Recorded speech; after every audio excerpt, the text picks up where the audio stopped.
ঈদুল আজহার আর 5 দিন বাকি। আমি বাবার বাড়িতে এলাম 3 বছর পর। বাড়িটা যেন আমার মতোই ক্লান্ত হয়ে গেছে। বাবা নিজে এই দেওয়ালে চাঁদতারা এঁকেছিলেন। বলতেন, এই ঘরে একদিন কুরবানি হবে, আল্লাহ চাইলে।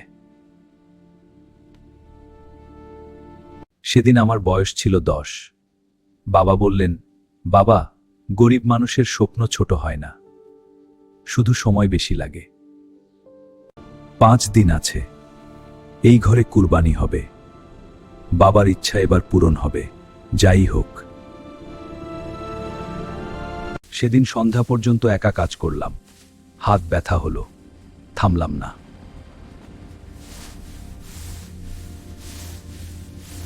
পাড়ার লোকে বলল, 4 দিনে ওই বাড়ি ঠিক হবে না, পাগলামি। আমি শুনলাম, মনে রাখলাম না। দ্বিতীয় দিন একা, রোদের মধ্যে, হাতে ফোসকা পড়ল, কাপড় দিয়ে বাঁধলাম, কাজ চলল।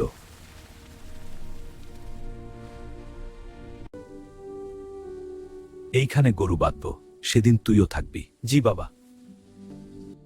রাতে বাবার ছবিটা দেওয়ালের সামনে রাখলাম। বললাম, দেখো বাবা, এগিয়ে যাচ্ছি।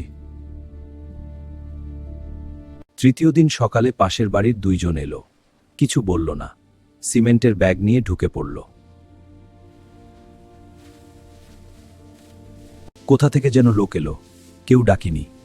ঈদের আগে মানুষ এভাবেই হয়তো হয়, একা থাকে না। তৃতীয় দিন বিকেলে হাটে গেলাম। পকেটে যা আছে তা দিয়ে যা পাওয়া যায়।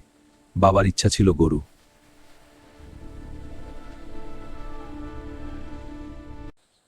টাকা একটু কম পড়ল। বাবার ঘড়িটা বের করলাম। সেটাই ছিল বাবার শেষ স্মৃতি আমার কাছে।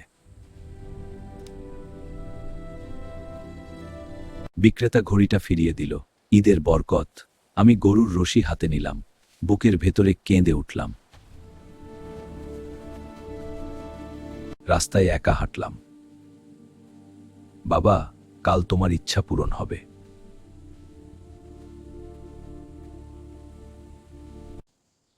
বাবা যেখানে দাঁড়িয়ে স্বপ্নটা দেখিয়েছিলেন, সেখানে দাঁড়ালাম। উপরে তাকালাম, চাঁদ উঠেছে। রাতে বাবার ছবির সামনে বসে দোয়া করলাম। বললাম, আল্লাহ, কোরবানি কবুল করো। ঈদের ফজরে উঠলাম, পাঞ্জাবি পরলাম, উঠানে গেলাম, সব ঠিক আছে।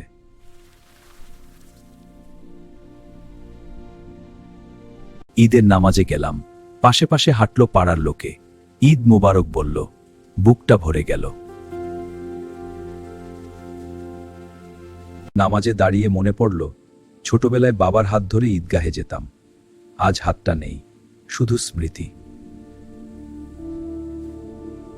নামাজ শেষে বাড়িতে ফিরে দেখি, উঠান ভরে গেছে, পাড়ার লোকে এসে গেছে।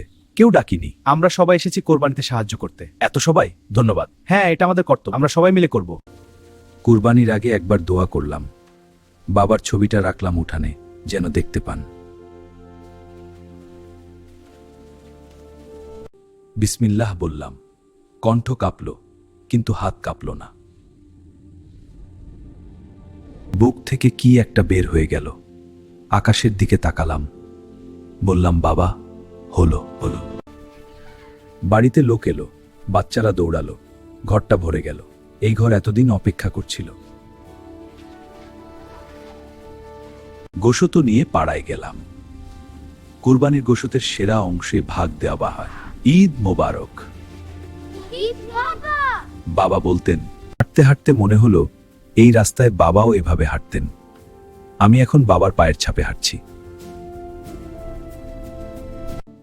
বিকেলে একা বসলাম। বাবার ছবিটা চাঁদতারার নিচে রাখলাম। মনে হলো, এখানেই থাকুক।